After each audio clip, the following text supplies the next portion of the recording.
mempersembahkan sebuah novel yang berjudul Istri Pelampiasan Hasrat. Memasuki bab 21. Selamat mendengarkan. Mama kamu sudah membunuh anakku. Kamu juga sudah berselingkuh sampai hamil dengan laki-laki lain. Sekarang kamu minta aku buat menyelamatkan mama kamu. Hidupkan lagi anakku. Baru aku akan mengeluarkannya dari penjara. Jawab Satria dengan tatapan dingin. Matanya menatap benci pada wanita yang telah menemaninya selama 8 tahun itu. Ini anakmu, Sat. Tega banget mau mengakuinya. Hanya karena perlu itu kamu tega gak mau mengakui anak kita. Feli mulai menangis. Dua tangannya dipakai untuk menutupi wajahnya yang dibuat sesedih mungkin. Tidak usah banyak bersandiwara, Feli. Itu bukan anakku. Kemasi barang-barang kamu, karena rumah itu aku beli sebelum menikah denganmu. Apa? Aku mau tinggal di mana, Sat? Kamu kejam banget sama aku. Aku masih istri sahmu. Sebentar lagi kita bercerai. Tidak usah mendrama. Satria berjalan meninggalkan Felicia untuk menjemputkannya yang saat ini sudah diperbolehkan pulang. Gio. Felicia berusaha menahan sekretaris Gio tapi sia-sia. Itu kesalahan Anda sendiri, Nyonya. Sekretaris Gio menepis tangan Feli dan mengikuti langkah tuannya meninggalkan pengadilan. Kini Feli hanya sendiri. Dia tidak memiliki siapa-siapa lagi sekarang. Sebagai istri sah, kini di mata Satria dia tidak lebih berharga dari sampah di jalanan karena kesalahannya sendiri. Kania sudah diperbolehkan pulang sekarang. Dia dijemput oleh suaminya yang memasang wajah tampannya setelah berhasil mengirim mertuanya sendiri ke penjara. Kenapa kamu terlihat sangat bahagia, Mas? Tanya Kania yang sedang duduk di sofa menunggu suaminya menjemput. Karena kamu sudah sehat sekarang. Perban kamu juga sudah dilepas. Sehingga kamu terlihat lebih cantik. Jawab Satria diiringi pujian kepada Kania. Kamu gombal banget sih, Mas. Aku nggak lagi gombal. Kamu memang cantik. Sekarang kita pulang ke rumah ya. Ajak Satria lalu membantu Kania berdiri. Ke apartemen. Tanya Kania memastikan. Bukan, ke rumah kita. Rumah yang aku bangun untuk aku tinggali bersama istri dan anak-anakku. Kalau aku tinggal di sana, istri kamu bagaimana, Mas? Aku sudah mengusir Feli dari rumah. Rumah itu tidak termasuk dalam harta bersama. Jadi dia tidak berhak tinggal di sana. Kata Satria menjawab ketakutan Kania sebagai istri kedua. Meskipun tidak tinggal di sana, tapi kenangannya akan tetap ada di rumah itu, Mas. Kania enggan tinggal di rumah yang pernah menjadi saksi kebahagiaan dan cinta antara suami dan istri pertama. Ya, walaupun dia mengenal Satria saat laki-laki itu menjadi suami Feli. Tapi sebagai perempuan, sisi egois Kania juga tidak menginginkan suami terbayang-bayang kenangan masa lalunya nanti. Jadi, kamu mau bagaimana, sayang? Kamu mau aku membeli rumah baru? Kita tidak bisa tinggal di apartemen. Di sana tidak bisa menempatkan banyak orang. Aku khawatir dengan keselamatan kamu, Kania. Satria masih bersikeras ingin Kania tinggal bersamanya. Sebelum perceraian dan mendaftarkan pernikahannya dengan Kania. Selama itu pula Kania belum bisa aman dari jangkauan Feli dan mamanya. Itu lebih baik, Mas. Walaupun rumah sederhana atau rumah kontrakan sekalipun. Rasanya akan membuat kita jauh lebih tentram daripada tinggal di rumah mewah yang pernah kamu bangun untuknya. Satria memikirkan kata-kata Kania. Memang ada benarnya jika Kania tinggal di rumah itu. Pasti dia akan merasa tidak nyaman. Aku akan membeli rumah baru untukmu. Tapi untuk sementara kita tinggal di rumah itu dulu ya. Demi keselamatan kamu. Meski berat hati, Kania mengangguk. Kemarin, karena keegoisannya yang tidak ingin kembali ke ibu kota bersama Satria, dia mengalami penyerangan yang membuatnya keguguran. Sekarang dia harus menekan egonya demi Satria. Baiklah, tapi kamu yakin Feli tidak mempermasalahkan ini? Mendengar pertanyaan itu, Satria memeluk istrinya dengan erat. Selama ada aku, tidak akan ada yang bisa mengganggumu, sayang. Akhirnya Kania menuruti keinginan Satria untuk tinggal di rumah mewahnya selama menunggu sampai rumah mereka siap. Untuk pertama kalinya Kania menginjakkan kaki di istana Satria. Rumah yang sangat megah itu memang layak disebut istana. Kania sampai bingung. Kenapa Feli tidak puas dengan Satria? Padahal Satria sangat kaya raya. Tepat saat Kania turun dari mobil sambil dirangkul oleh Satria, Feli keluar dari rumah menyeret koper besar miliknya. "Oh, jadi kamu mengusir aku karena permintaan ini?" tanya Feli sambil bersedekap dada. "Dasar wanita ular tidak tahu malu. Sudah merebut suami orang, berani-beraninya meminta Satria untuk mengusirku. Tutup mulutmu, Fel." Satria bergerak maju, tapi Kania menahannya. Tidak ada gunanya ribut sekarang, karena Feli tidak akan bisa dihentikan. "Dia memang pelacur. Kalau kamu pikir kamu berhasil mendapatkan Satria, kamu salah. Satria menikahimu karena nafsu, tapi dia menikahiku karena cinta. Dia mengejarku selama 5 tahun. Pernikahan kami adalah wujud cintanya yang begitu besar. Kamu ingat baik-baik ya, wanita ular. Setiap sudut rumah ini sudah terukir kenangan kami. Dan aku yakin Satria tidak akan melupakan dengan mudah. Kamu akan segera dibuang saat dia bosan. Gio, usir dia dari sini. Sudah cukup dia berpidato. Aku sudah muak mendengar suaranya yang selalu berkata kotor." Kania menundukkan kepalanya. Dia merasa apa yang Feli katakan mungkin ada benarnya. Satria sekarang bersamanya. Kalau sudah bosan mungkin dia akan bernasib sama dengan Feli. "Aku akan tinggal di apartemen. Itu hadiah ulang tahunku, kalau kamu lupa." Feli menepis tangan Gio yang akan membawanya keluar dari halaman rumah mewah itu. "Ambil saja. Aku tidak peduli denganmu lagi." Setelah kepergian Felicia dari rumah, Kania jadi teringat sebuah drama yang mengisahkan tentang seorang wanita yang tega merebut suami dan juga rumah sahabatnya sendiri. Meski Feli bukan sahabatnya, tetapi kisahnya bisa dibilang sama. Bahkan adegan pengusiran yang saat ini dilakukan Satria juga sama persis seperti yang terjadi di dalam drama. Apa aku semurahan itu? Sampai-sampai merebut suami orang lain dan mengusir istri saya dari rumahnya sendiri. Gumam Kania saat memasuki rumah mewah milik Satria dengan tatapan kosong. Pikirannya sudah terpengaruh oleh kata-kata Feli yang menghinanya habis-habisan. "Kenapa sayang?"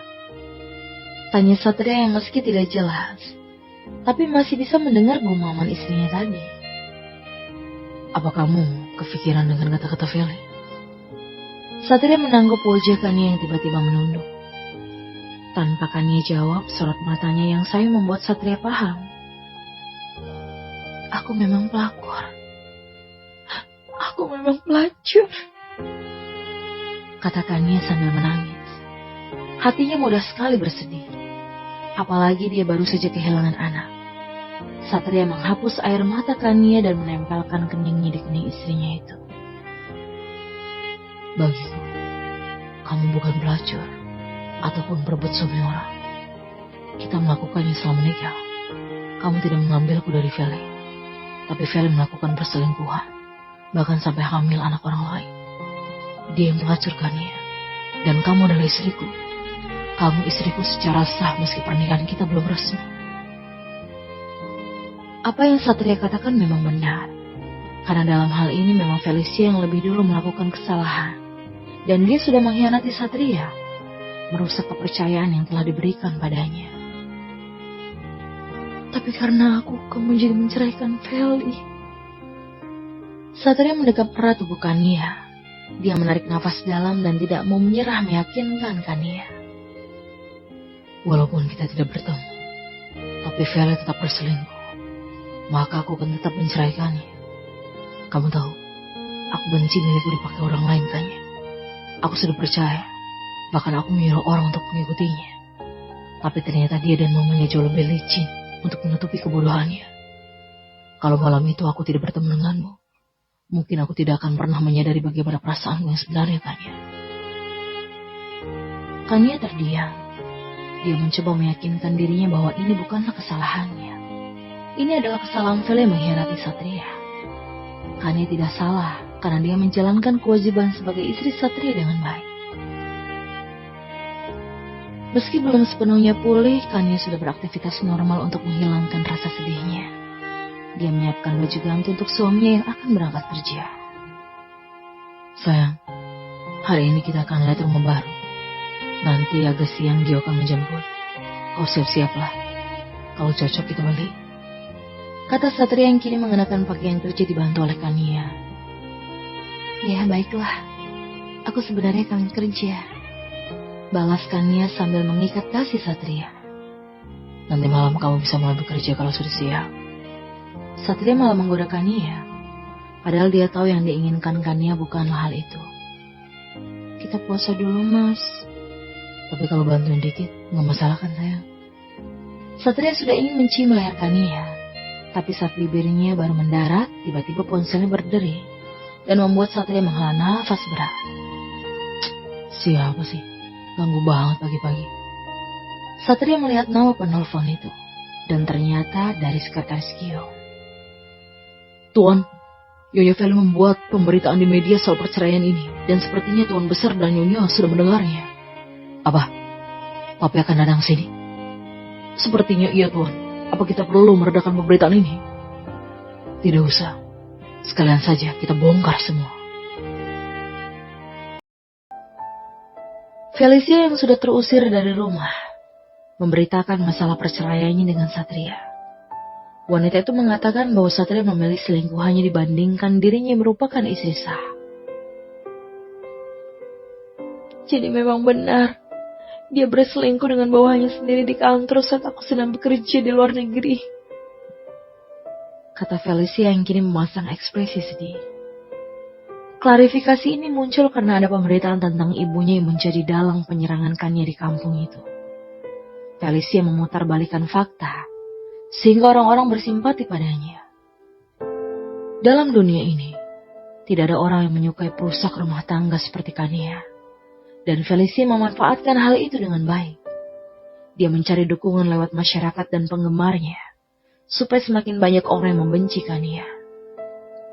Tujuannya tentu saja untuk membuat Kania terpengaruh, malu, dan akhirnya meninggalkan Satria. Dia sudah tahu bahwa aku sering di luar negeri. Dia juga memberikan kebebasan untuk aku mengejar karir. Kita bahagia dan menikmati pernikahan ini. Dia sering menyusulku ke sana, dan kami berbulan madu di sana. Namun wanita itu datang di kehidupan kami. Dia merayu suamiku, dan akhirnya suamiku tergoda dengan wanita malam seperti dia. Sekarang suamiku sedang menuduh aku berselingkuh saat aku sedang hamil anaknya. Semua itu karena permintaan wanita itu. Dia merebut suamiku saat kami bahagia. Felicia menunduk dan menghapus air matanya.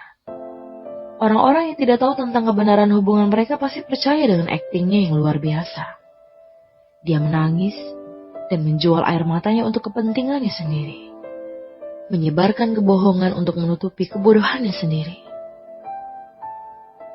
Tuan Besar datang ke ibu kota karena mendengar pemberitaan tentang Satria dan Felicia yang sedang menjalani proses perceraian. Apa ini? Laki-laki yang menjadi ayah kandung Satria itu melemparkan tablet ke meja Satria. Dia baru saja mendengar pemberitaan tentang rumah tangga sang putra. Padahal baru 3 jam yang lalu berita itu dirilis. Wajakannya telah tersebar kemana-mana akibat ulah Feli yang membuka aib rumah tangganya sendiri. Aku menceraikan Feli karena dia berselingkuh. Jawab Satria. Dia menyodorkan artikel terbaru yang memuat bukti-bukti perselingkuhan Felicia dengan Andrew. Dan baru beberapa menit dirilis. Ayah Satria membaca seluruh artikel itu dan memegang kepalanya yang sangat berdenyut karena ulah putra dan menantunya yang berperang melibatkan media. Jadi kamu membalas perselingkuhan istrimu dengan berselingkuh juga? Tanya sang ayah dengan kecewa. Kau tahu, mamimu sangat membenci perusak rumah tangga orang, Satria. Dia tidak merusak rumah tanggaku deh. Dia wanita baik-baik. Satria tidak ingin penilaian buruk ayahnya terhadap Kania. Padahal mereka belum bertemu. Meski memang ibunya sangat membenci wanita seperti Kania. Karena dulu kakek Satria juga berkhianat. Wanita baik-baik tidak akan masuk ke dalam rumah tangga orang lain, Satria. Oke, di sini aku yang salah. Aku menikahi Kania tanpa persetujuan siapapun. Aku juga awalnya yang memanfaatkan Kania Karena aku sudah tidak tahan lagi jauh dari istriku. Meskipun aku sudah memohon pada Feli untuk menyelesaikan kontraknya. Aku juga laki-laki normal, Den. Tapi aku tidak sebodoh itu dengan jajan sembarangan. Aku menikahi Kania dan memastikan bahwa aku yang pertama untuknya. Kania sama sekali tidak bersalah dalam hal ini. Jadi aku mohon, bantu aku deh untuk meyakinkan Momi agar menerima Kania. Satria menatap ayahnya dengan tatapan memohon. Sekarang dia harus menghadapi orang tuanya untuk merestui hubungannya dengan Kania. Bersambung.